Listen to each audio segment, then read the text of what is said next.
Hello my dear students. Plant breeding का कितना importance है आज के ज़माने में ह्यूमन बींग्स के लिए, ये हमने पिछले वाले सेशंस में डिस्कस किया। इसके अलावा हमने ये भी देखा कि जेनेटिक्स का कितना रोल होता है प्लांट ब्रीडिंग प्रोग्राम्स में।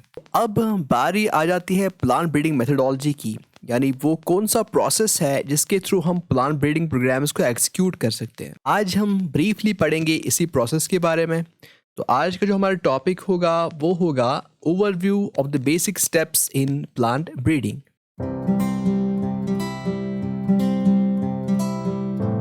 तो my dear students, plant breeding एक सिस्टमैटिक प्रोसेस है या फिर एक स्टेप वाइज प्रोसेस है जिसमें बहुत सारे स्टेप्स हैं, और जो मेन स्टेप्स हैं वो ये है वेरिएशन और finding of variation, then selection, उसके बाद evaluation and then we go for certification and cultivar release. तो चलिए इन स्टेप्स को एक्सप्लेन करते हैं ब्रीफली आगे। बेटा, सबसे पहला जो स्टेप है वो है फाइंडिंग और क्रिएशन ऑफ वेरिएशन।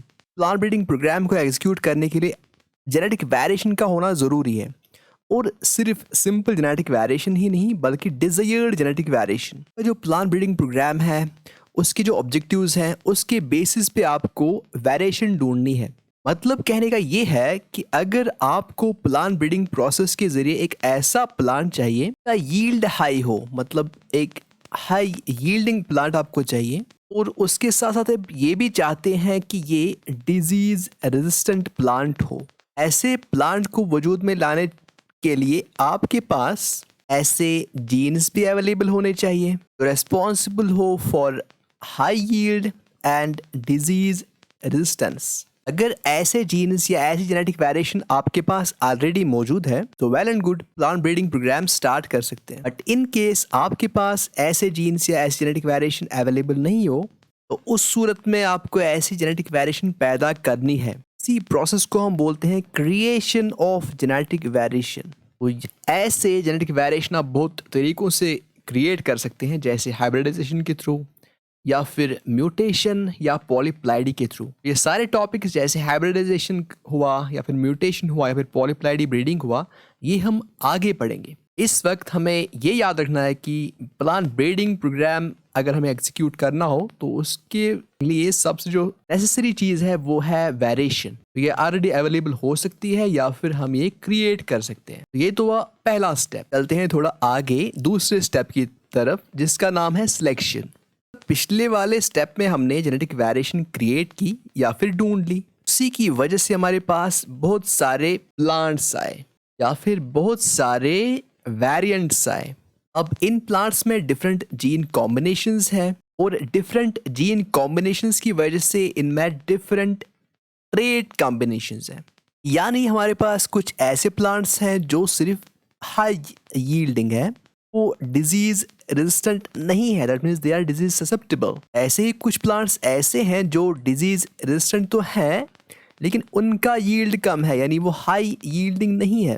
ऐसे प्लांट्स भी हैं जो डिजीज रेजिस्टेंट भी है और हाई यील्डिंग भी है। तो सिलेक्शन वाला जो स्टेप है, हम यहाँ पे क्या करते हैं, हम ऐसे प्लांट्स को सिलेक्ट करते हैं डिजायर्ड जीन कॉम्बिनेशंस या डिजायर्ड ट्रेट कॉम्बिनेशंस मौजूद हों। इस वाली एग्जांपल में फॉर एग्जांपल अगर ये वाला प्लांट जो है if it is high yielding but disease susceptible we will eliminate it, इसको हम सिलेक्ट नहीं करेंगे। फिर कोई ऐसा प्लांट जो डिजीज रेजिस्टेंट है बट हाई यील्डिंग नहीं है, इसको भी हम एलिमिनेट करेंगे। हम सिलेक्ट सिर्फ उन प्लांट्स को करेंगे जिनमें डिजायर्ड ट्रेट कॉम्बिनेशंस या जीन कॉम्बिनेशंस हो, यानी वो प्लांट्स जो हाई यील्डिंग भी हो और डिजीज रेजिस्टेंट भी हो। यहाँ पे एग्जाम्पल के लिए इन दो कैरेक्टर्स को या फिर इन दो ट्रेट्स को यूज किया गया है, but it solely and wholly depends on the breeder, उसके ऑब्जेक्टिव्स क्या है, उन ऑब्जेक्टिव्स के बेसिस पे वो प्लांट्स को सिलेक्ट करेगा। इस तरीके से हमारा दूसरा स्टेप भी कंप्लीट होता है। हालांकि सिलेक्शन को हमें इन डिटेल पढ़ना है आगे।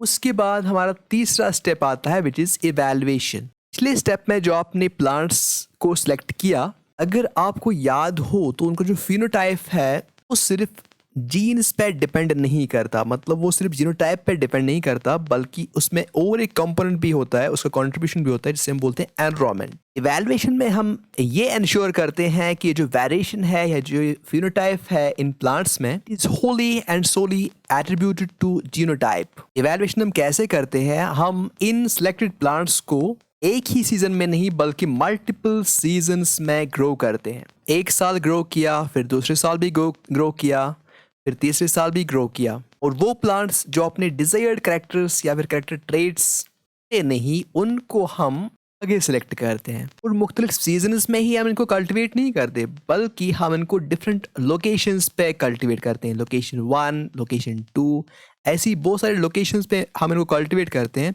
और वो प्लांट्स जो अपने कैरेक्टर्स रिटेन करते हैं over different seasons and at different areas, उनको हम फाइनली सर्टिफाई करते हैं एज ए न्यू वैरायटी, और फिर हम उसको डिस्ट्रीब्यूट करते हैं अमोंग द फार्मर्स। ये था एक ब्रीफ ओवरव्यू प्लांट ब्रीडिंग का। Thanks for watching.